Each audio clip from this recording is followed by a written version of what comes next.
Welcome, my dear guests, to the captivating expanses of my story. Chapter 8.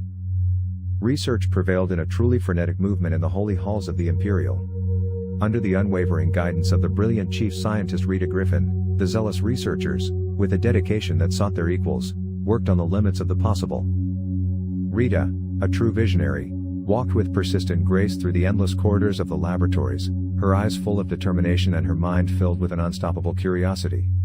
It was at this very moment that Rita entered the mysterious testing rooms for the Nano Vitality Project, a truly revolutionary breakthrough in the world of food production.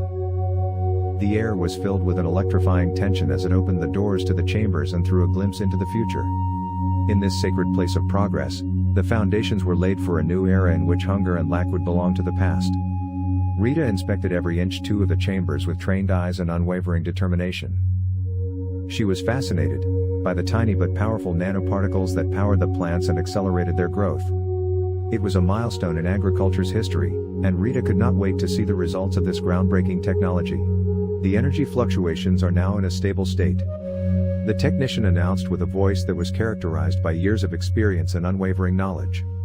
Rita, a woman of remarkable intelligence and determination, nodded satisfied. He nodded with great satisfaction. The test series should now be continued in full. His expectations were high because he demanded nothing less than a comprehensive report on the impact on the growth rates of plants. The researchers confirmed the groundbreaking discovery with zealous enthusiasm. Rita couldn't suppress a smile, because this discovery had the potential to stifle hungry mice throughout the empire. As tests progressed unstoppably, Rita, a fearless pioneer of science, turned to a new and exciting project, the fascinating exploration of Duracell alloys, which had the potential to bring the durability of Imperial spacecraft and star bases to an unprecedented level. With a heart full of enthusiasm and a spirit of creativity, she began sketching her breakthrough ideas and complex calculations on her state-of-the-art data pad. The world was prepared for something great because unstoppable progress could not be stopped. While the Empire was fulfilling its duties, Savia continued to retreat into the darkness. The horrors of the war had shaken her delicate soul deeply. Instead of being filled with hope and desire for action, it was just a seemingly insurmountable exhaustion and lethargy. With an anxious look, Saint Nadine Heimer watched the sad sight of Empress Savia Heimer neglecting her duties and staying in her magnificent room for hours. The symptoms were all too familiar to her. Savia had plunged into the abyss of deep depression. Without hesitation, she motioned all leverage and informed the medical service. It was only through the support of these experts that there was hope to free and heal Savia from her suffering. Weeks passed in which time slipped like sand through your fingers. However, thanks to Nadine's loving dedication and the medical expertise of the doctors, Savia began to flourish slowly but safely. Although it was still difficult for her to become active on her own, the path back to life was already smooth. A wave of relief flowed through Nadine when she realized that the soul of her adoptive mother was of unshakable strength. "I'm sure Savia will recover." While Savia fought for her precious health with all her strength, the political destinies of the Empire progressed steadily. In the holy halls of the Senate, decisive measures were adopted to control the borders to ensure the country's security and stability. But that was not all, because the promotion of scientific research also experienced a renewed boom to drive progress and innovation in the Empire. And as if that were not enough, the powerful military was also strengthened to face the threatening dangers and potential conflicts with unwavering determination. The times were turbulent, but the Empire was ready to face the challenges and fulfill its destiny. The nihilist Grand Inquisitor Kasach, a woman of incomparable power and determination, was introduced with an iron fist in a series of edicts that shook the country's foundations. These measures included an information blockade that plunged the people into a sea of ignorance and a comprehensive surveillance of regime critics that stifled every breath of the opposition. While the hard hand of the Grand Inquisitor undoubtedly provided a seeming calm, an undeniable discomfort could nevertheless be felt among the citizens. A dark atmosphere of oppression and mistrust lay like a shadow over the once living society. The people whispered their fears and worries as they secretly met in the shadows to exchange their thoughts. But even where the eyes of surveillance were not sufficient, the fear of reprisals remained ubiquitous. The former freedom of speech was stifled and people longed for a break out of this oppressive atmosphere. Relations with neighboring rich countries were also intensified and expanded. A lively exchange flourished, especially with the newly formed buffer between the Kasach and the Almorans. Step by step, the situation normalized in the territories once battled. On Kasach, The months passed amid a fateful interplay of political intrigues, laborious reconstruction, and profound social change. The empire, once so embroidered, was only slowly fighting out of the bonds of war strap-ins. But like a phoenix out of the ashes, the life spirits gradually awakened to new life. At the end of June, the research department reached a breakthrough milestone with its revolutionary nanoseparator technology. The air was filled with excitement and expectation when Rita, with news, entered the Senate chamber to present her latest achievement. With these groundbreaking developments, we will revolutionize medicine and biotechnology. She echoed enthusiastically. Diseases could soon be a thing of the past. However, Rita's subsequent routine brain examination revealed disturbing patterns of activity. Paranoid tendencies, the doctor diagnosed with a breath of anxiety in his voice. His gaze permeated the patient's soul as he spoke the words carefully. It was a dark consequence of the numerous ambiguous events of her past research journeys. The room was filled with a terrible silence as the doctor gathered his thoughts. His mind, trained in the latest discoveries of mental medicine, tried to figure out the cause of his patient's paranoid tendencies. But despite all his knowledge and experience, this mystery remained unresolved to him. He decided to conduct further investigations and exchange views with colleagues in order to find a possible solution. With a strict look, he immediately ordered Rita to take a well-deserved research break. She reluctantly, yet obeyed his orders. Responsibility for the laboratory was temporarily taken over by her loyal assistant, Hinata Takahashi, who was willing to accept the challenge. "Don't worry, my love," Hinata whispered in a gentle voice. "We will fight through, as we have always done. Your health is first and foremost, and that is the only thing that matters." A deep sigh escaped Rita, but within her she felt a quiet gratitude for Nadine's loving care. She ardently hoped that the annoying symptoms would soon go away. Her longing for work was hardly satisfying. While Rita took a brief break, the chamber continued steadily and continued to expand the defense.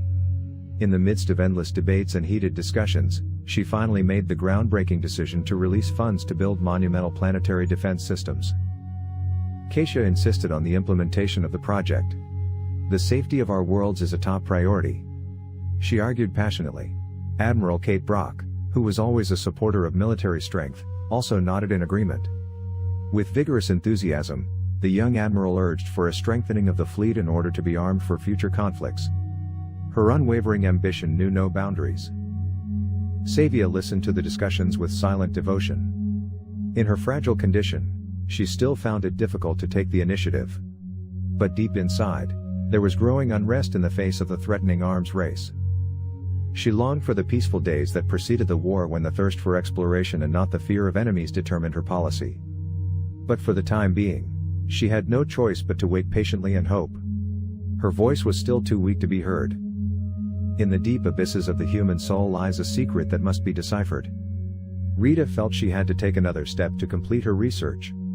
She decided to deal more intensively with the psychological component of her work and began to exchange with experts in the field. It was at the end of October when Rita's condition finally stabilized. The dark clouds of the disease began to light up slowly, and the doctor finally gave her the green light for her return to the laboratory. A sense of relief flowed through Rita's body as she plunged back into her work. The world of the lab, a place full of discoveries and possibilities, reopened to her. With every breath, she felt her energy returning and her passion for science reignited. It was as if she was awakening from a deep sleep and now ready to change the world again with her research. The days passed as if in flight, as Rita went deeper into her experiments and gained new insights. But despite the progress she made, she could not deny that she sometimes felt lonely.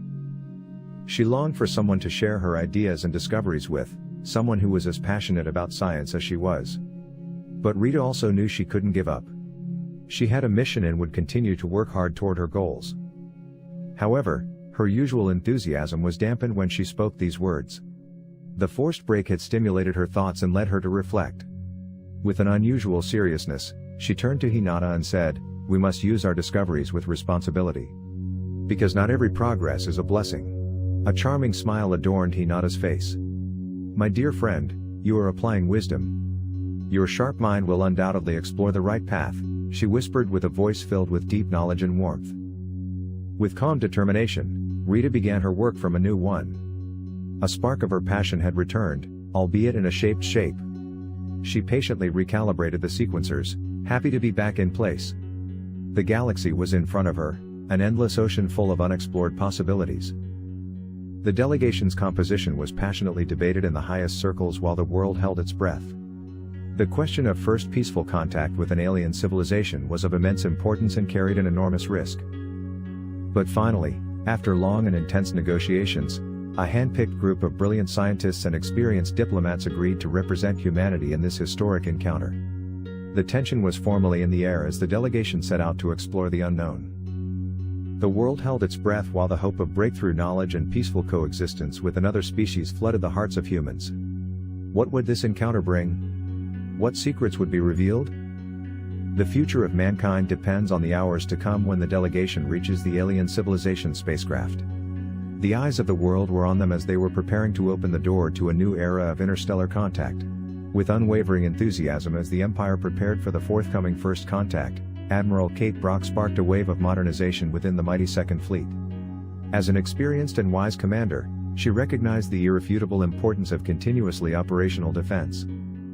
Unstoppably, she went through the maneuvers and troop parades, always in search of opportunities for improvement. Discipline and excellence were the cornerstones of her leadership. Unprepared personnel in the space fleet is the main reason for losing battles, so we cannot afford to soften our crews. She whispered to her recruits with a thundering voice during the exercise. Only those who are willing to surrender with body and soul are worthy of a fleet mandate. With a tight posture and a salve of reverence, the young cadets bowed themselves to the respectful appearance of the tall woman, whose eyes shone like eagles and whose aura resembled that of a war god. They listened earnestly to her words, which sounded like a melody of leadership and courage in their ears. They were ready to follow Admiral Brock on any path that lay before them, without hesitation or doubt. With a satisfied gaze, the Admiral looked at her brave troops, whose presence filled her heart with pride. The battle-forged fleet, which she had built with dedication and passion, was her one and all. In their eyes was reflected the irresistible will to elevate them to an incomparable power in the infinite vastness of the galaxy. If it had to be, she would push her vision with an iron fist because her ambition knew no bounds. Hey, I would be happy if you could give my video a like, leave a comment and subscribe to my channel to stay up to date.